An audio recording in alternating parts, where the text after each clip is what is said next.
السلام عليكم ورحمة الله وبركاته. أعوذ بالله من الشيطان الرجيم. بسم الله الرحمن الرحيم. الحمد لله رب العالمين والصلاة والسلام على نبيه الكريم وبعد.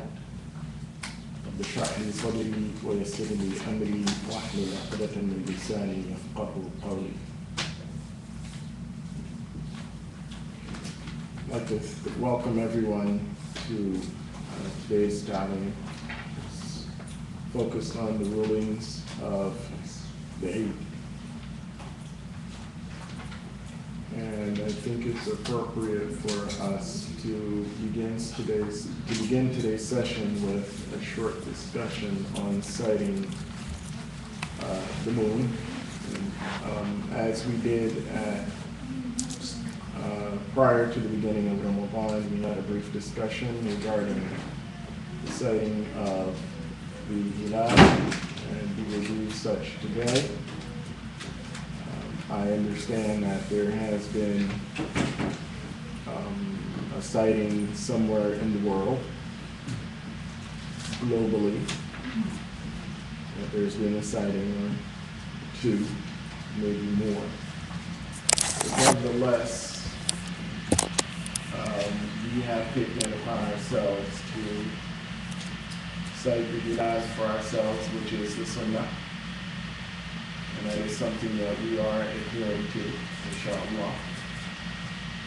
And it is a sound and founding position in the Sharia for us to assume responsibility for citing the Hilal and establishing the beginning and ending of the month for ourselves.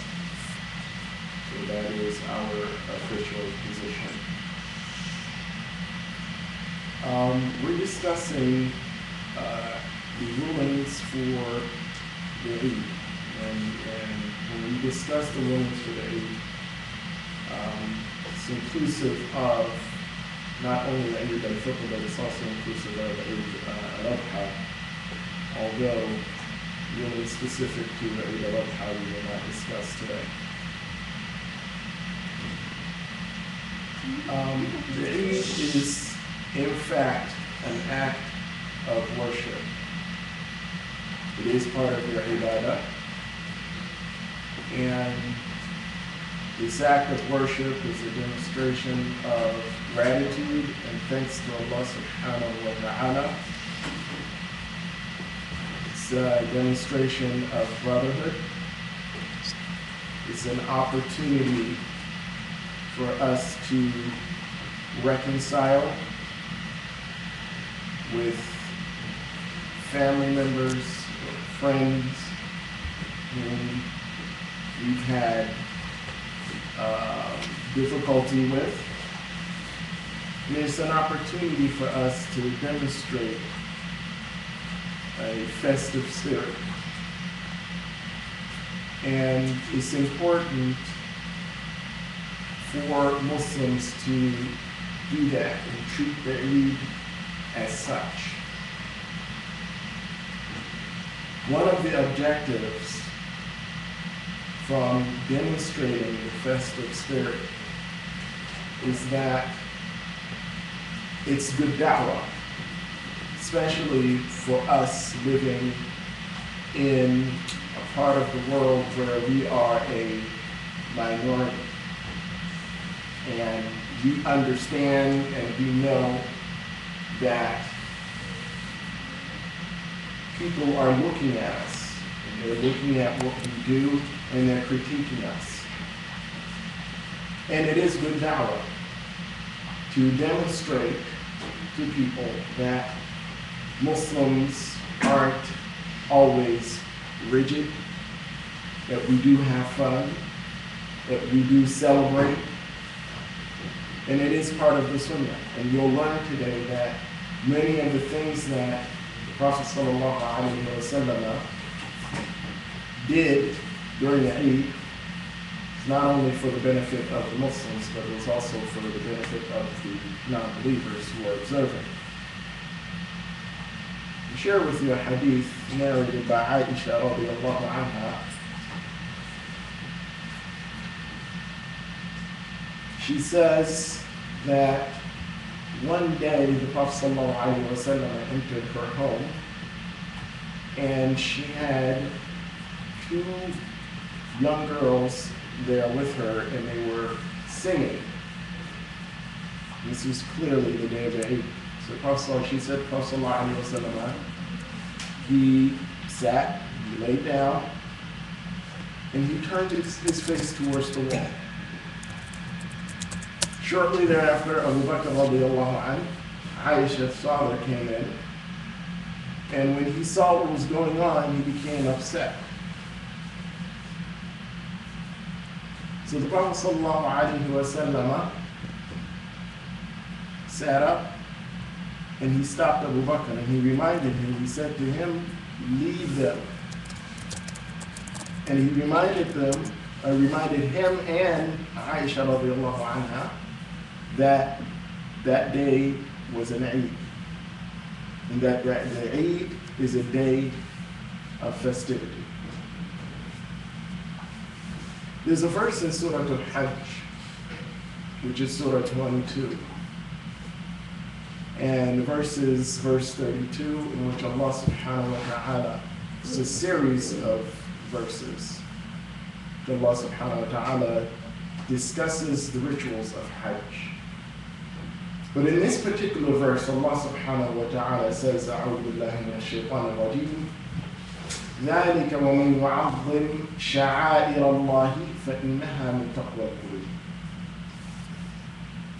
Allah subhanahu wa ta'ala says, and if any honor the emblems of God, that is from piety of the heart.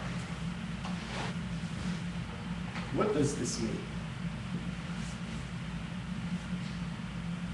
Allah subhanahu wa ta'ala is calling all of us to honor, respect, and uphold these sha'air, or these religious symbols.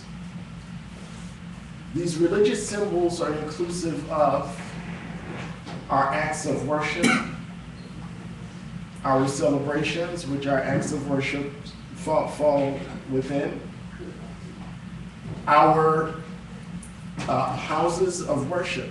Allah subhanahu wa ta'ala is calling us to honor these things. Honor your deen. Honor your deen. And part of honoring your deen is being an adequate representative of your deen. Representing your deen. Demonstrating pride in being a Muslim. Demonstrating pride and celebrating the Eid, your holiday. Those 2 days that have been designated for you to celebrate. Honor those days. That means that when the Eid occurs, we should wear our best dress. So we're going to share with you a hadith in which Mu'adh ibn Jabal radiallahu anhu said that the Prophet sallallahu alaihi wasallam ordered his companions that on the day of the Eid, you wear the best that you have. I mentioned da'wah earlier because part of your celebration of the Eid is you giving da'wah to non-believers. So on the day of the Eid, people should see, they should see festivity on you. You should represent festivity. You should look your best. You should act as if this day is important to you. It has become tragic. And I'm not talking about in the Muslim world. I'm talking about in this part of the world where people have options. Where Christmas is celebrated and that's in your face. Most people don't work on Christmas. You talk to somebody about you trying to make an appointment on Christmas, good luck with that. Ain't happening. Almost everything is closed on Christmas. And we're talking about Christmas because Christmas is the holiday. The holiday. And for Muslims, the Eid, the two Eids are the holiday. So people should see that from us. They should see that from us.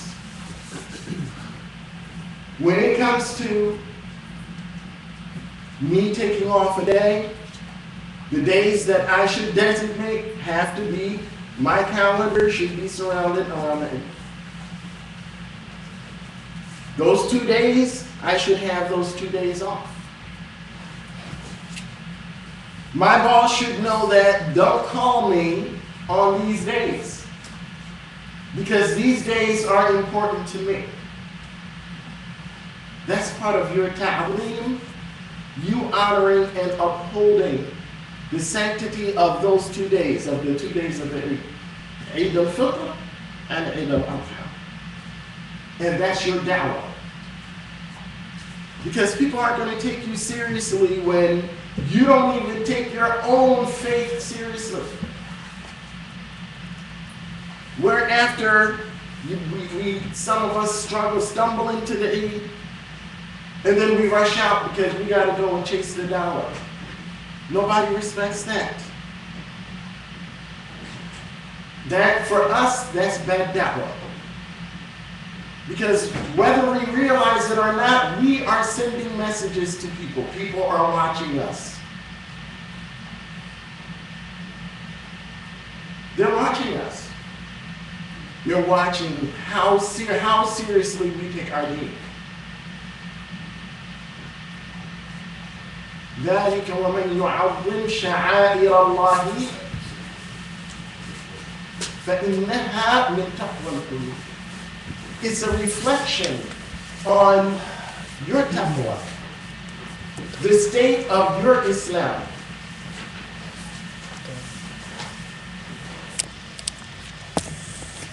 One of the sunnahs of the Eid is to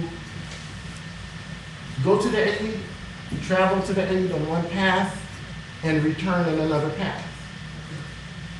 Some of the scholars have explained that the hikmah or the wisdom from this has to do with you giving the Eid its most exposure.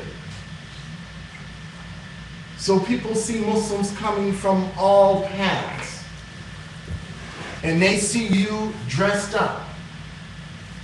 They see you respecting your faith, respecting that this is an honored day, and I'm honoring it by dressing my best, showing that I'm happy that today is the Eid. Not that I go to the Salah, I pray, I break up out, and it's a day like any other day. No, it's not a day like any other day. As a matter of fact, Eid al-Fitr is referred to as Yawm al-Jawaiz. Yawm al-Jawaiz. The day when the gifts are given out. The rewards are given out. And those rewards, we understand those rewards to be what? Who knows what those rewards are that are being referenced? Those rewards are your 29 or 30 days of fast, your struggle, your forgiveness. That's part of your reward. Your ajr, your reward for fasting your 30 days or your 29 days. That's your reward. And hopefully, insha'Allah,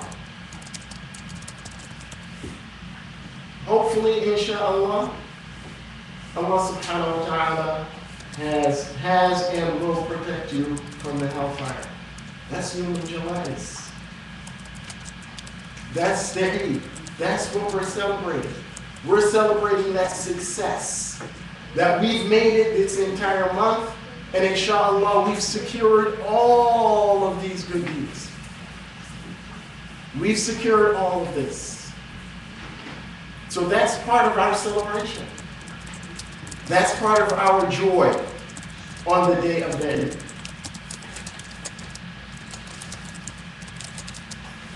And we should demonstrate that, inshallah, on the day of the Eid.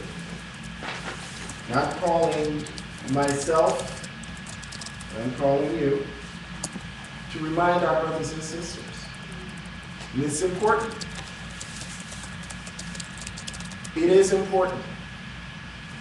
It's important how we give da'wah, how people see us. That is important. It's important that people see that, yes, the Muslims do celebrate. That's important. Because that's important to some people. It's important for people to see that Muslims aren't always serious, that Muslims have fun. That's important for some people. And that is a good way of giving da'wah.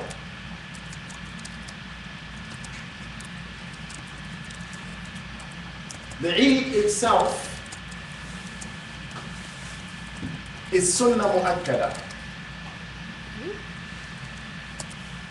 It's not obligatory. It is sunnah mu'akkada. And a sunnah mu'akkada is a confirmed sunnah. We cannot say that it is obligatory because there are no punitive measures attached to the Eid, or missing the Eid, or not participating in the Eid Salah, meaning that there is no warning of punishment. There's nothing to be made up. If a person doesn't make their Eid, they don't make their Eid. Is it something that you absolutely should do? Absolutely. Why? Because the Prophet ﷺ did what? One, he always performed Salat al-Eid. Always. He encouraged people to come out to it. He called people to come out to Salat al-Eid. He called people to attend Salat al-Eid, and he ordered that it be performed. But with all of that, still, there was, with regards to Salah, if a person misses Salah, which is an obligation, there's a promise of punishment if you don't do certain, if you don't perform the Salah. Or if you don't perform the fast, there's a promise of punishment. There's a possibility that a person will be punished for not performing the Psalm or the fast. You don't have that with the Eid. Therefore, it cannot be categorized according to the Malikiya as being wajib. When you say wajib, that means that term wajib carries a promise of punishment if a person does not perform that act. So, the Eid, attending Salat al-Eid, performing Salat al-Eid is not wajib, it's a confirmed sunnah, meaning that is something that the Prophet ﷺ never left. And he encouraged his companions to perform it, he ordered people to come out, etc., etc., etc. So that is the hukum of Salat al-Eid. It is sunnah for you, and this is for our preparation and how we should approach the day. It is sunnah to bathe, to perform ghusl, and all of this has to do with your presentation and how you approach the day. You should make ghusl, you should bathe.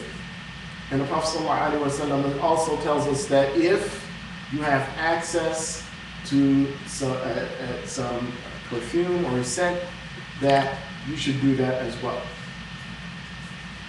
As he says in the following hadith, يا معشر المسلمين إن هذا اليوم جعله الله عيدا للمسلمين فاغتسلوا. O Muslims, this day Allah subhanahu wa ta'ala has designated, meaning the day of Eid, as an Eid, so perform ghusl.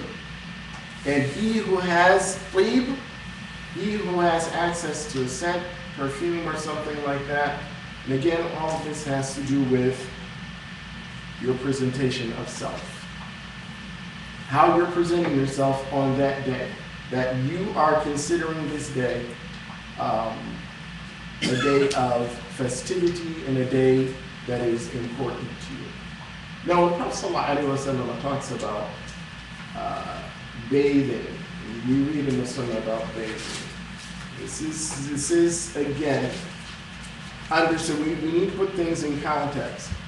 You're talking about people who did not have access to water like that, always. I mean, for us nowadays, a shower is a couple of times a day thing for a lot of us. For them, water, you're living in a desert, water is scarce. So you're not bathing every day like that. Unless, of course, you have to make ghusl, which is a different story. But water is a luxury. So what we should understand from this is that we're treating this day as if it's a special day. Same way when it comes to Jumu'ah. And Jumu'ah is referred to as a small Eid. And that's why we constantly push the importance and stress the importance of dressing your best on the Eid. And Friday's an Eid. Friday is an Eid. And wearing the best that you have on Friday is the Sunnah. That is the Sunnah of Muhammad sallallahu alayhi wa sallam.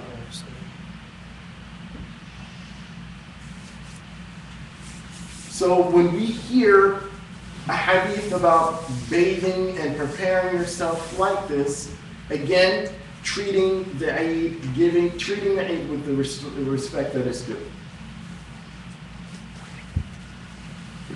Mu'adh ibn Jabal radiyallahu anhu also narrates, he says, كان رسول الله صلى الله عليه وسلم يأمرنا إذا غدونا إلى المصلى أن نلبس أجود ما نقدر عليه من الثياب. Mu'adh ibn Jabal radiyallahu anhu says that the Prophet sallallahu alaihi wasallam would order us to wear our best clothes when we ventured out to the Eid. He ordered us to wear our best when we ventured out to the Eid. So this was the understanding of the companions, that the Eid is important, you dress up for it.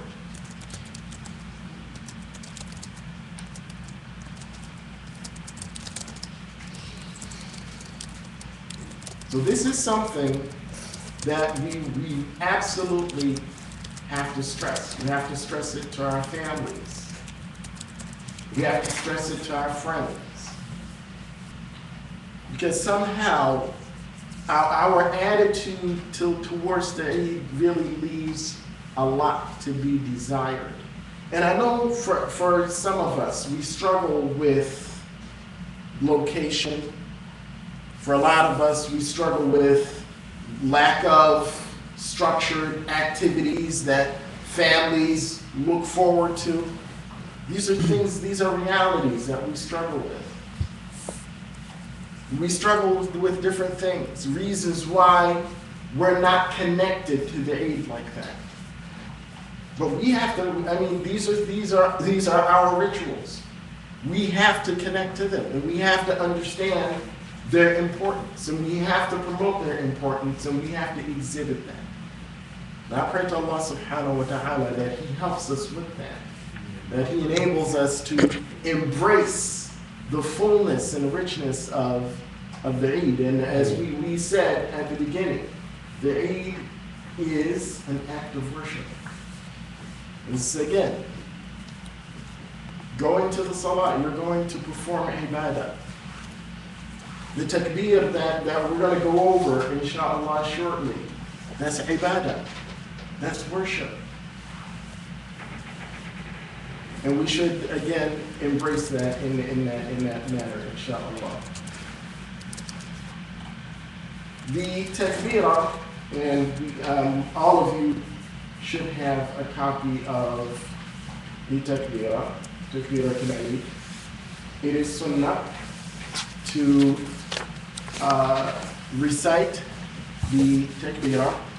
There is, according to the Malikiya, in our madhab, there is no set format for the takbirah. It has to include Allahu Akbar.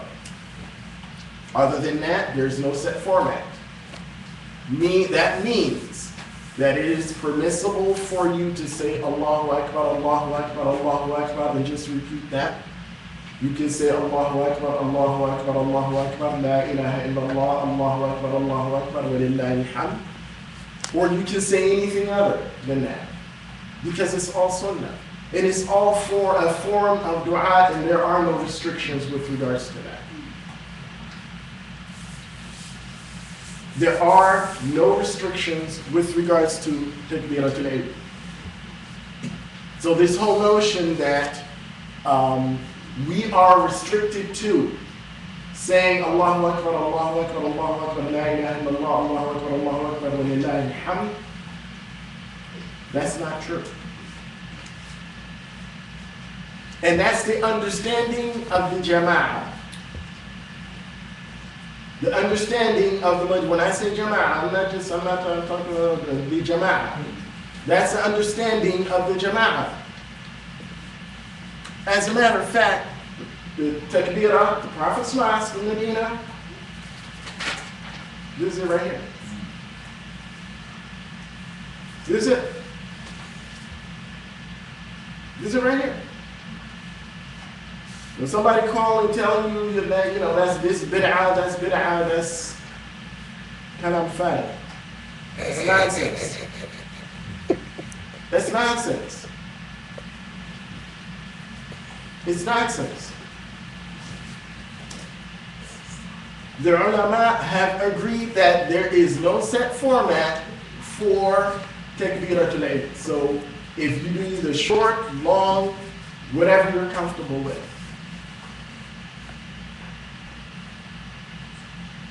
Now, fortunately, with technology today, you can actually go on YouTube and pull up takbiratul Eid from the Prophet's mosque, and you'll find this. You'll find Allahu Akbar, exactly this. Allahu Akbar, Allahu Akbar, Allahu Akbar, La ilaha illallah, Allahu Akbar, Allahu Akbar, wa lillahi alhamd. Allahu Akbar kabira, walhamdulillahi kathira, wa subhanallahi bukratan wa asila. You'll find this. This is what's recited. And the Holy Mosque in Mecca, again, and on occasion they differ. I've heard both. I've heard the long version. I've been present for the long version of Takbiratul Eid in Mecca. And I've heard the short version in Mecca as well. All is good. These aren't things that we need to fight over. These aren't issues that need to divide us. Whether or not I say Allahu Akbar 3 times, 2 times, 15 times, 20 times, 200 times is irrelevant. The objective is for you to glorify Allah subhanahu wa ta'ala on that day. That is the objective, and however you glorify Him subhanahu wa ta'ala, it's good. That is the objective, is for you to glorify Him subhanahu wa ta'ala. That's the objective from the takbirah. The takbirah should begin the morning of the Eid, after Salatul Fajr.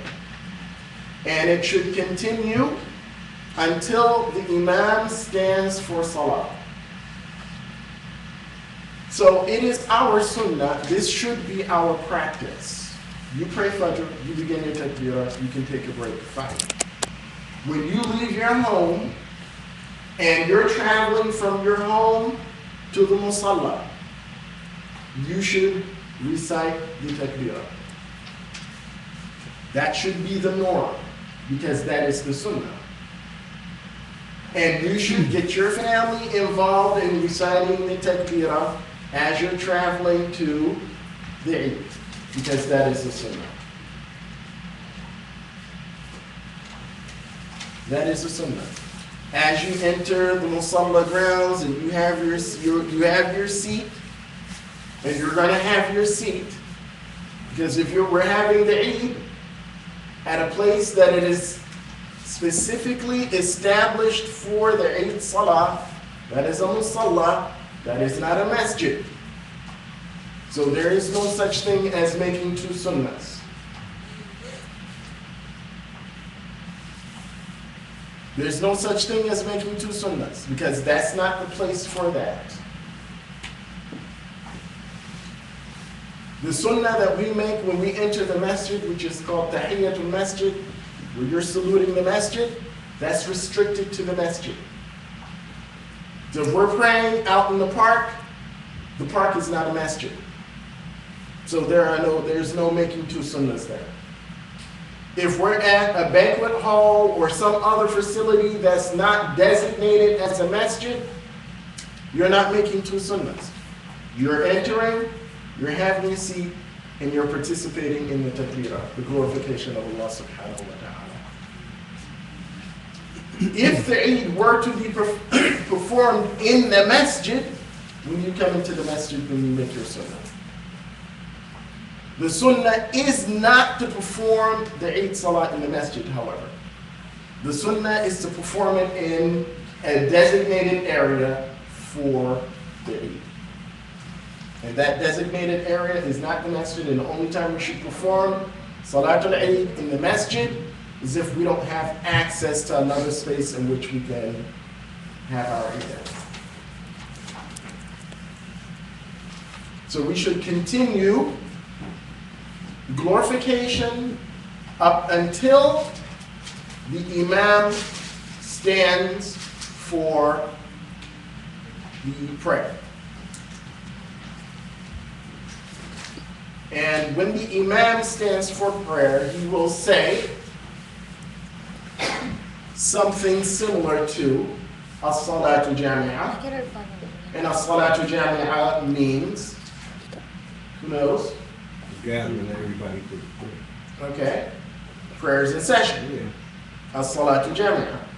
Or he will say something similar to it like Qumu ila salatikum, which means stand for your prayer. Or something like that. Again, there is no set phrase that the Imam has to say for people to stand up for prayer. What should not be done is the adhan should not be called, nor should the iqamah be called, because that's not the place for it and it's not the sunnah. So we don't call the adhan, nor do we call the iqamah for Salatul Eid. And if by some chance someone decided that they wanted to call the adhan or call the iqamah for Salatul Eid, no harm done. The person didn't follow the sunnah, but we move on. You don't have to beat the person up. You don't have to take him out back. You don't have to do all that. Just let him know that's not what we're supposed to do or how we're supposed to do it. So the sunnah is announcing that. So when he says As-Salatu Jami'ah or Qumu ila salatikum, that is announcing the prayer. So the prayer comes first, and then you have the khutbah.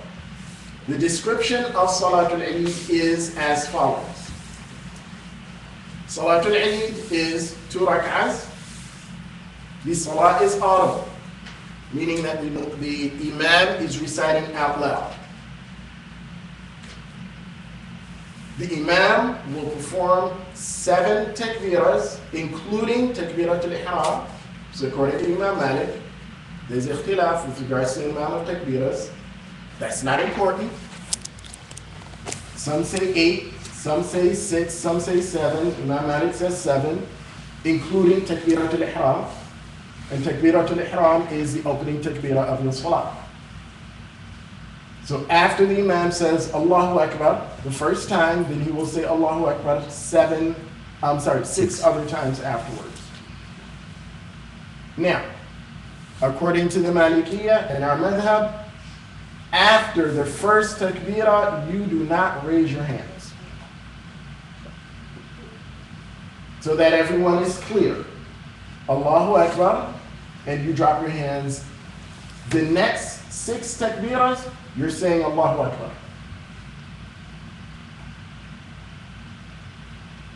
And again, that's if you're following the method of Imam. Yes. When you the transitory takbirah from the sujood of the second sujood of the first rak'ah. So Allahu Akbar, and you go back to Qiyam for the second rak'ah. Yes. That takbirah there, you don't include that in the You sixth, don't correct? include that, you don't include that. So Allahu Akbar 6 more times, then the Imam is going to recite the Fatiha and a surah. The preference for the recitation, and again, this is sticking within the Sunnah, a person can recite whatever they want. But it's recommended. You have recommendations for Salatul Eid. Prophet Sallallahu Alaihi Wasallam used to recite surahs such as Sabbih Isma Rabbika Al-A'la, Hal Ataka Hadith Al-Ghashiyah, Surah Al-Fajr, Surah Al-Shams, Surah Al-Layl, surahs like that. These are the recommended surahs for Salat al-Eid. So that's the first rak'ah. Second rak'ah coming out of sujood for the second rak'ah, that takbirah is not included in the next series of takbirahs. So the second rak'ah is 5 takbirahs, not including the transitory takbirah, meaning the takbirah that you said when you're transitioning from sujood to qiyam. 5 takbirahs, no raising of the hands. 5 takbirahs, Fatiha, Surah, and then you conclude your salah. That is the description of Salat al-Eid according to our method. Now, according to other madahib, Salat al-Eid will pretty much be the same. The only difference will be, and these are minor differences, the takbirahs, raising your hand after every takbirah. For example, 8 takbirahs versus 7 takbirahs, for example. 6 takbirahs in the second rak'ah, for example. These are some of the minor differences. But as far as the performance of the salah, it's exactly the same. Everybody's doing the same thing. Okay, so I'm mentioning this so that everyone's clear. When you hear me say, according to the madhab, this, again, we're practicing Maliki, so, and, what I'm sharing with you is Maliki madhab.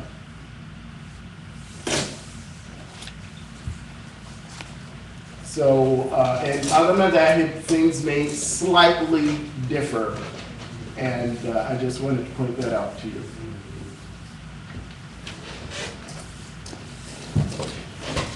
So after the salah, the imam will stand and he will deliver the khutbah. And the khutbah, of course, will be the main part of the khutbah, a short intercession, and then he'll stand up and complete. Khutbah al-Eid is not obligatory.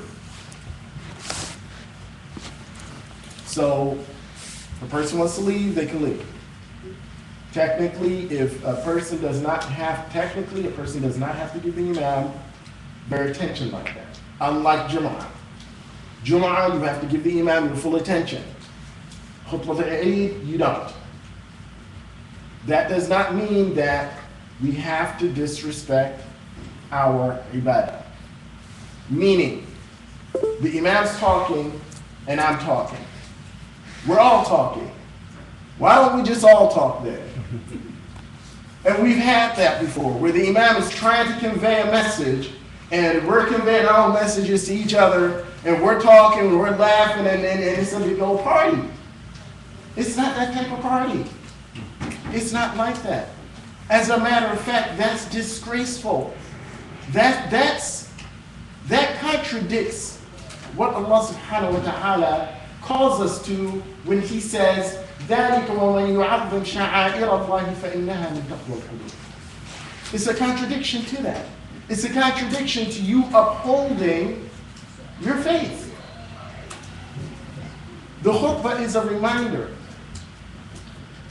The imam should not have to compete with the congregation for attention.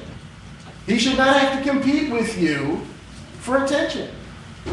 If you do not desire to listen to the khutbah, kindly remove yourself. Go somewhere where you can have your conversation, where you can hug your friends and your family, and you can celebrate and you can have a good old time. But don't do it at the expense of other people who want to hear the reminder. And we really have to remind our brothers and sisters. We really have to remind our brothers and sisters about this, because it's reached a point where it's embarrassing. The imam should not have to tell the congregation to be quiet. That's embarrassing. The imam should not have to stop his khutbah and say, "Can you keep it down, please?" That's embarrassing. But that's a reflection of where a person's faith is. It's an individual thing. I have to respect this. I have to respect the message that's being delivered. I have to respect this gathering that I'm attending. I have to respect that. And we have to encourage one another to respect that. Simply because it's not obligatory for me to hear this message does not mean that I have to disrespect it. So, khutbatul Eid is, again, for you, is optional. You can stay or you may go. If a person missed khutbatul Eid, if a person missed Salatul Eid, they missed the rak'ah, there's no making up. If I didn't make the salah, it's cool. No big deal. No second jama'ahs. There's no qada. There's no making up Salatul Eid. You missed the salah, you missed the salah. Oh well. Keep it moving. You had the intention of making the salah, inshallah, Allah will reward you for your intention of making the salah. You were running late, whatever happened. If you didn't make the salah, it's cool. There is no qada. There is no making up Salatul Eid. Now. Hmm? You say that you don't have to make up the salah. That's according to the Malikiya, yes. There's no making up Salatul Eid. Which would mean there's no second jama'ah. You didn't make salah with the imam. Again, the objective, and we talked about this at the beginning, is brotherhood. We're all together. So we're praying in jama'ah. When we pray in several jama'ahs, that's not brotherhood. That's not brotherhood. So if a person misses a salah, they miss the salah, and it's all good. Alhamdulillah. Person misses salah, inshallah, they can partake in the khutbah and sit and listen and hear a good word, inshallah. Inshallah, Allah subhanahu wa ta'ala will reward all. So, quickly, I would like for us, we're going to go over one last thing that we're going to touch on is the Kapul Fiqh. And after that, I would like for us to go over Takbiratul Eid quickly. And then if there are any questions or comments, of course, they will be open. So Zakatul Fitr, or Sadaqatul Fitr, which is the charity that is given before or even after the Eid, which is permissible. Before the Eid, you're giving your charity. And the charity that you are to give is supposed to be given to a needy person. The objective of the charity is to facilitate a happy Eid for those who are less fortunate. That is the objective. Again, fostering brotherhood, taking care of one another. Those who are less fortunate, we're looking out for you. That's the objective. So when people get caught up in, I have to give food stuff, those who are hardcore and who want to stick to, I have to give 2 handfuls of barley or 2 handfuls of rice. In reality, that's not doing much for most people in today's world like that. If I give you a card that has a certain amount of money on it to a supermarket, that's helping me. I can do something with that. So we don't have to get caught up in, fighting over, well, you can't give money. You have scholars that have permitted giving money. There's absolutely nothing wrong with that. We cannot lose sight of the objective. The objective of the sadaqah. What is the objective of the sadaqah? Forget all that other stuff. What is the objective of the sadaqah? The objective of the sadaqah is to help the needy. Then help the needy. All of those other, the fights and the battles over correctness and what's correct and what's not, and all of that stuff gets in the way of people being helped and people's needs being served. That's the objective, and that is fiqh. Understanding what the objective of that charity is to help that person who is in need.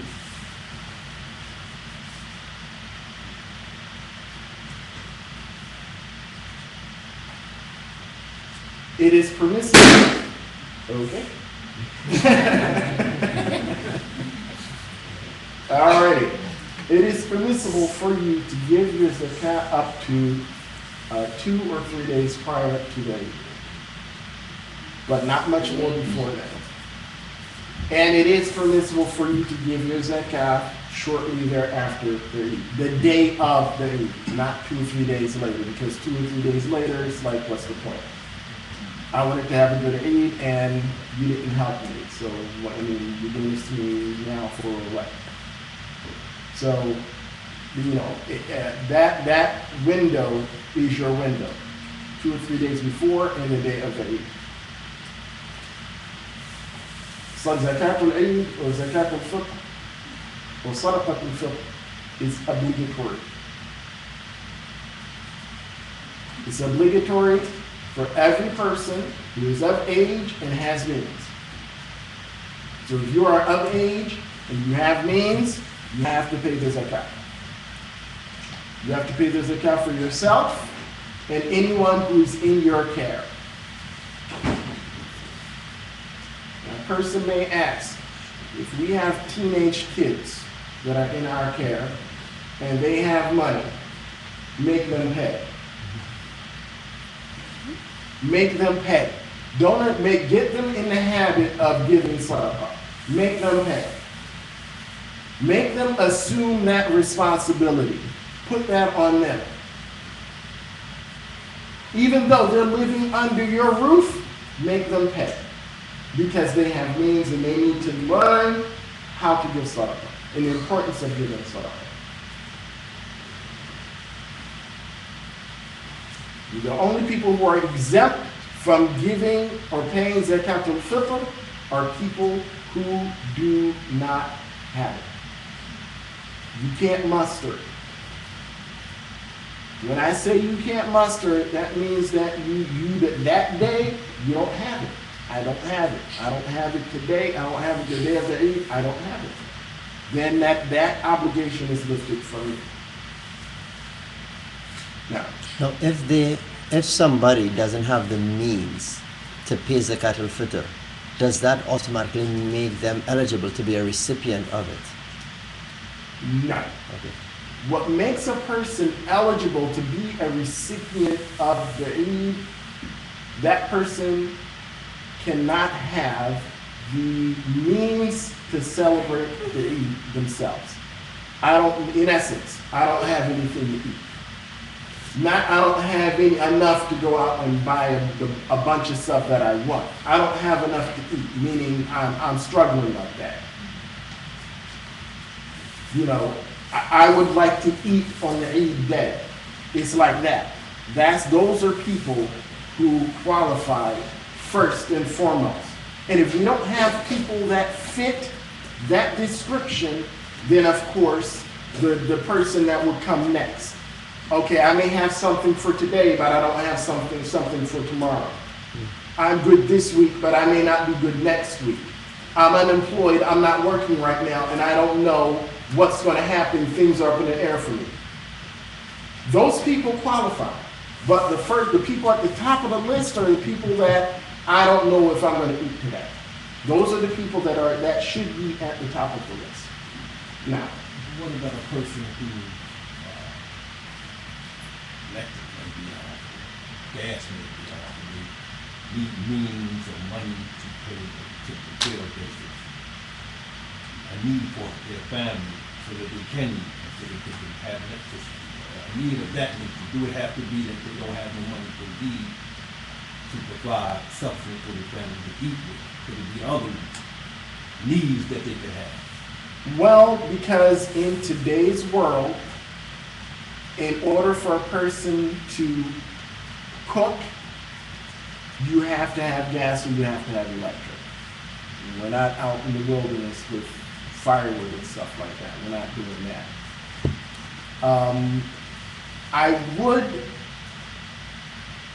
I would say that the preference is, even without cooking, in today's world, a person could buy a package, could get a packaged meal. So Zakatul Fitr would not necessarily qualify to pay a person's electric or gas bill. It wouldn't qualify for that. That's one of the reasons why, if a person's going to give food, you give a person stuff that they can make a meal with, or give them a prepared meal. Do that.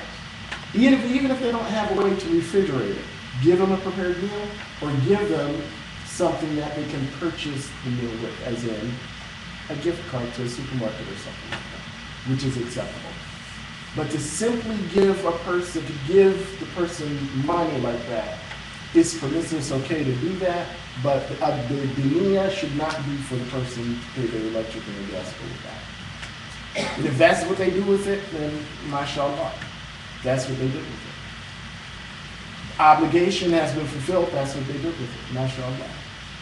A person could take food, the food that's donated to them, they can sell it and get money and do what they have to do. I mean, you can't control that. You can't control what a person's going to do with stuff. But the objective should not be that this money is given for the person to pay the electric or the gas bill. But if they happen to do that, mashallah, there's absolutely nothing wrong with that. There's nothing wrong with that. But that should not be the intent, because that's not the intended purpose.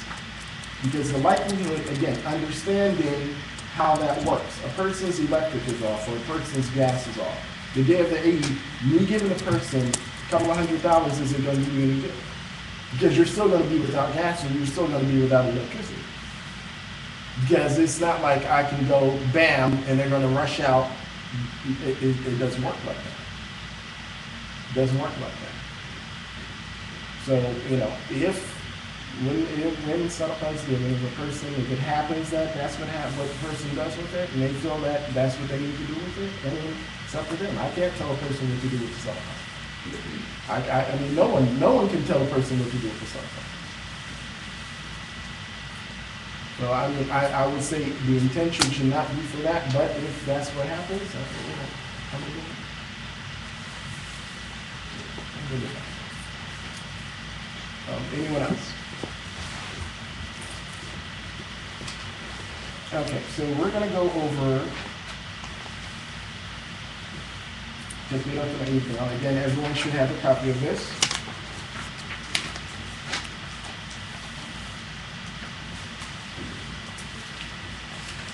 Allahu Akbar, Allahu Akbar, Allahu Akbar.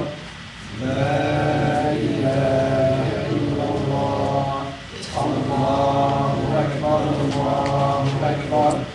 Walillahi alhamd. Allahu Akbar kabira.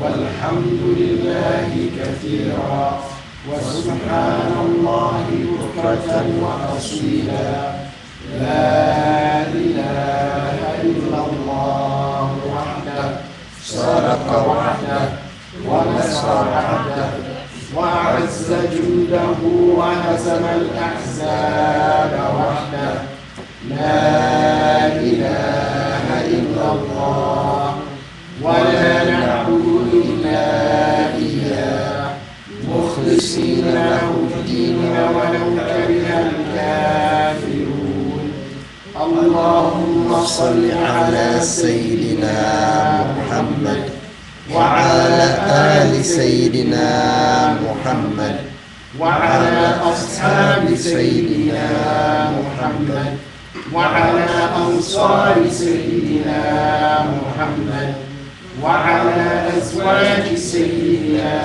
محمد وعلى ذرية سيدنا محمد وسلم تسليما كثيرا الله أكبر الله أكبر الله أكبر لا إله إلا الله الله أكبر الله أكبر ولله الحمد الله أكبر كبيرا والحمد لله كثيرا وسبحان الله بكرة وأصيلا لا إله إلا الله وحده صدق وعده ونصر عبده وأعز جنده وهزم الأحزاب وحده لا إله إلا الله ولا نعبد إلا إياه مخلصين له الدين ولو كره الكافرون اللهم صل على سيدنا محمد وعلى آل سيدنا محمد وعلى أصحاب سيدنا محمد وعلى أنصار سيدنا محمد وعلى أزواج سيدنا محمد وعلى ذرية سيدنا محمد وسلم تسليما كثيرا. Okay. I mentioned this earlier, and you know, things like this. This is a great sunnah, and this is a phenomenal form of dhikr. And if our young don't sense passion from us when we are reciting the takbirah, how can we expect them to do it? How can we expect them to do it when, you know, they don't see us demonstrating that this is important, that glorifying Allah subhanahu wa ta'ala is important. They don't see that from us. They see us half saying stuff, barely saying stuff, not saying anything at all, and we're their example. And we want them. We want to be, again, this is, Brother Qais gave a phenomenal khutbah the other week about Ibadur Rahman.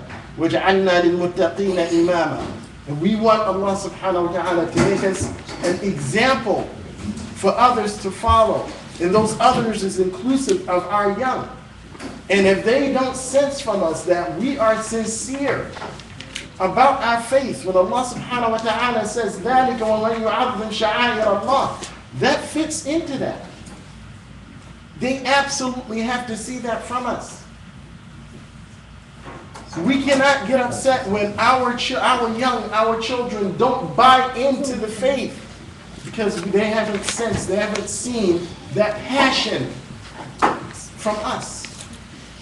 We can't blame them. You can't blame them. Why don't they know? Why aren't they saying? They're not saying because they didn't see us sing. They're not praying because they didn't see us pray. They're not giving because they didn't see us give. They don't celebrate and honor the Eid because they didn't see that from us. They don't respect and honor the masjid because they don't see us do that. We have to be the example. It's that important. It's that serious. When I spoke earlier about da'wah, you're not only giving da'wah to the non-believer, you're giving da'wah to your young. They're watching.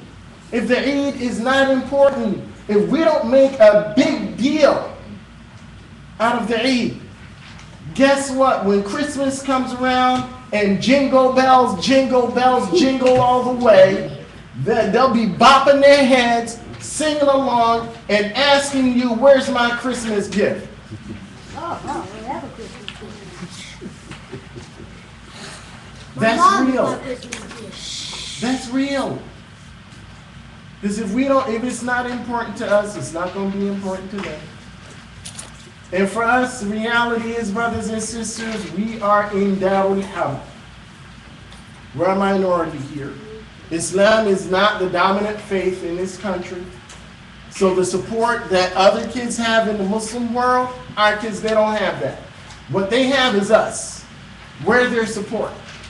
We have to support them. We have to support one another. We absolutely have to do that. It's our responsibility. It's our responsibility to do that.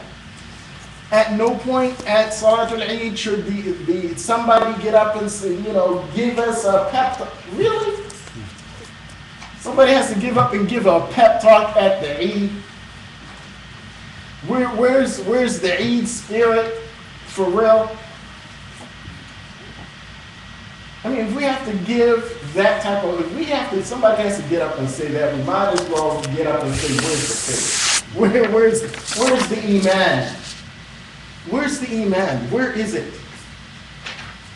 Because that is a reflection of your Iman. Person shouldn't have to, get you worked up to say Allahu Akbar. Nobody should have to encourage me to say Allahu Akbar and say it out loud and say it with pride. No one should have to encourage me to do that. No one should have to remind me that I should shout Allahu Akbar from the highest mountain. I shouldn't need any help with that if I say I believe in La ilaha illallah Muhammadur Rasulullah. That I believe that Allah subhanahu wa ta'ala is haqq. That I believe that Muhammad sallallahu alayhi wa sallam is haqq. That I believe that al-Jannah is haqq. That I believe that al-Nar is haqq. No one should have to give me a pep talk.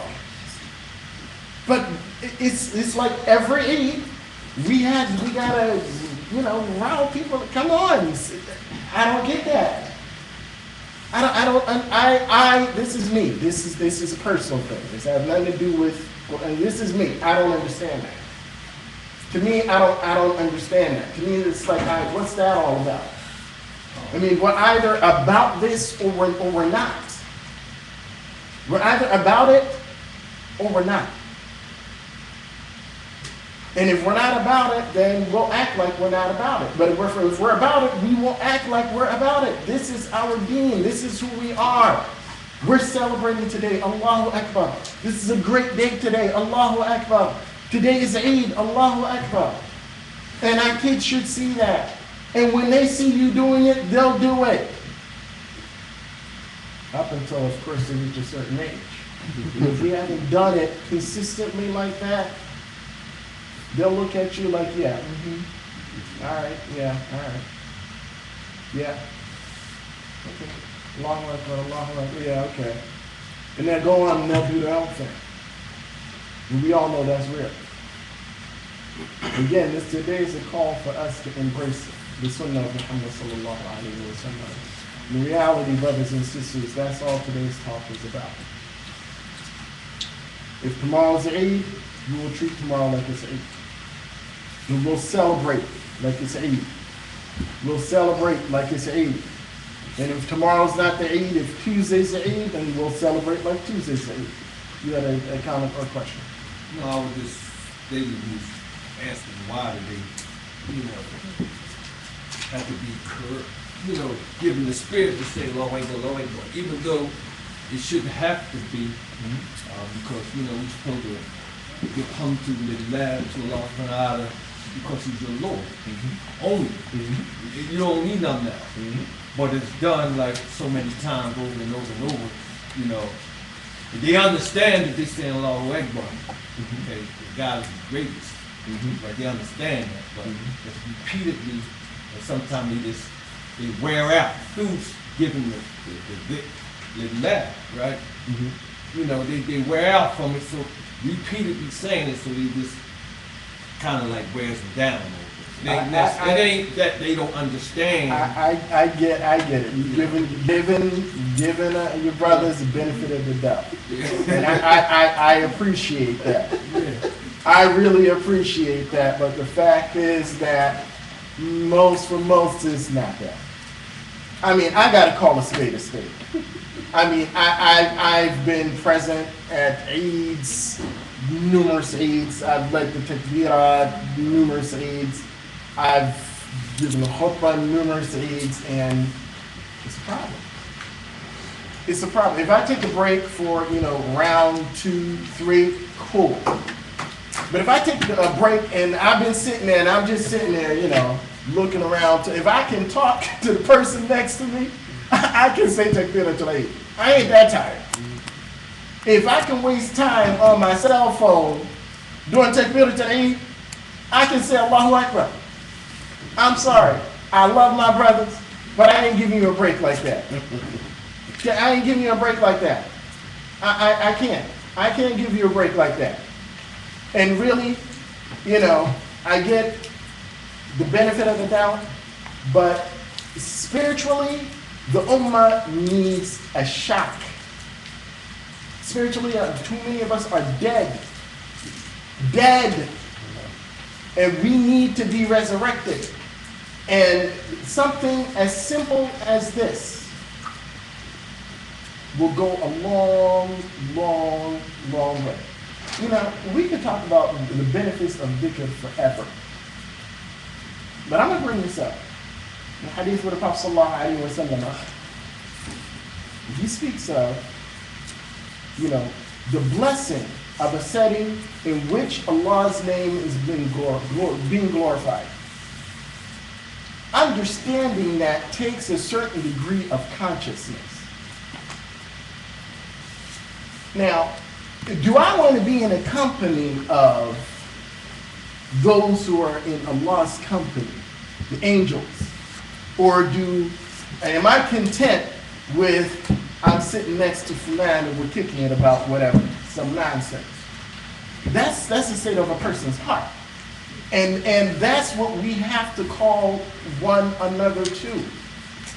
We have to call each other. We absolutely have to call each other to be better Muslims, better servants to Allah subhanahu wa ta'ala, better examples for one another and better examples for our young. We have to call each other to that. We absolutely have to. And I would accept the same from you. If you saw me, I'm at the Eid, and I'm sitting there, and I'm not saying nothing, or I'm fumbling up, playing with my phone or talking, I would accept you to nudge me. What's up? Because that's brotherhood. I want that good for you. And you should want that good for me. We should all want to be in the presence, that barakah. We should all want that for one another. We absolutely have to want that for one another. I should want that for you, and you should want that for me. And that should be the standard. The standard should be that at the Eid, it's rocking. That Allah's name is being glorified. And people can hear you from miles and miles and miles away. Not that we're all sitting together in this space. And I can barely hear you. Part of the da'wah. Again, we talked about da'wah. And I can, the da'wah piece is so important. The takbirah is da'wah. When people hear you reciting takbiratul Eid, they'll want to know, what is that? But if we're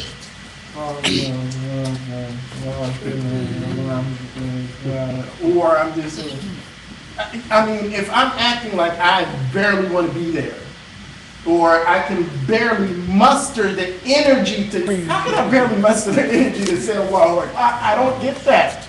I don't get it. There's something fundamentally wrong with that. But again, it goes back to the state of a person's heart. If I cannot say Allahu Akbar, then what are we doing? And wallahi, it is as simple as that. It is as simple as that. In the surah that I referenced you, that verse 32 from Surah Al-Hajj, Allah subhanahu wa ta'ala mentions that you are to glorify Him. لِتُكَبِّرُوا اللَّهَ عَلَى مَا هَدَاكُمْ. You're glorifying Allah subhanahu wa ta'ala for what? Saving you from the madness of Jahiliyyah and guiding you to the light. How can I not say Allahu Akbar? Am I not happy to be Muslim? Am I not happy to be here? Am I not happy? Am I not excited about that? Why does somebody have to coach me and tell me, yo, what's up? Come on up. You know, a little louder. I mean, I can see doing that with the kids. But with adults, it's like, I mean, what are we working with here? I mean, Allah, subhanAllah, too many things are, you have telling signs, it's like basic stuff that we don't uphold and honor, and it's a symptom of the ummah. It's like, wow, we're missing, wow. Wow, you can't, I mean, we're looking for answers. The answer, that's an answer right there. That's an answer right there. That is an answer. That's an answer. You don't have to look any further. You don't have to pontificate, analyze, you don't have to do any of that. All you have to do is, wow, subhanAllah. Somebody has to prop you. I don't get that. I don't. I mean, that's. I don't understand that. I don't understand that. I pray Allah subhanahu wa ta'ala, give us the strength to overcome the sense of, wow, apathy. Like where I don't even know. And wallahi, on certain Eid, it's like depressing. It's like, wow, what is this? I shouldn't be asking, where's the spirit? I mean, we just finished Ramadan. We just finished Ramadan, just finished fasting for 29 or 30 days, and I'm really looking forward to that ajr. I'm looking forward to that reward. I'm feeling great. Am I feeling great? Am I feeling great? I don't know. Maybe I'm not feeling great. Maybe I just stumbled out of Ramadan. Maybe I barely maybe I didn't make it at all. Maybe I botched it up. I don't know. I don't know. But I don't understand the whole takbirah thing and why it's so complicated. Part of it may be that, getting through it may be difficult. But I mean, for us, again, this is part of our faith. This should be second nature. And if we're saying Allahu Akbar, Allahu Akbar, Allahu Akbar a bunch of times, if I can't say Allahu Akbar a bunch of times, I mean, what are we doing? I mean, we have to begin to ask these difficult questions. We can't shy away from asking difficult questions and having difficult conversations and coming to conclusions about our state and where we're at and what we need to do to get ourselves, get that jump spiritually. And we're deficient in that area. And wallahi, the takbirah is basic. It's beyond basic. I mean, how often do we say Allahu Akbar when we make salah? That's all you're saying is Allahu Akbar. And I can't say that. I don't get that. I don't get it. I know I'm speaking passionately about it because I mean it really bothers me, and I'm really, really, really concerned about this. Because for me, it's like the writing on the wall. You know, things are jacked up. All you got to look at, okay, look at the sha'a'ir. And this is, my objective today was to focus on, when I opened today, and I opened with that verse specifically, and that's inclusive of everything that we do. And a Muslim absolutely has to respect all of that. I may not do the right thing all the time. I may mess up a bunch of times, but guess what? The masjid is Allah's house. When the adhan is being called, my mouth is shut. When the iqamah is being called, I'm standing up and I'm praying. When somebody's reading Quran, I'm not challenging Allah's words. When someone's making salah, I'm not trying to come between the servant and his Lord. This is basic elementary stuff that has to do with, I respect my faith. I respect that.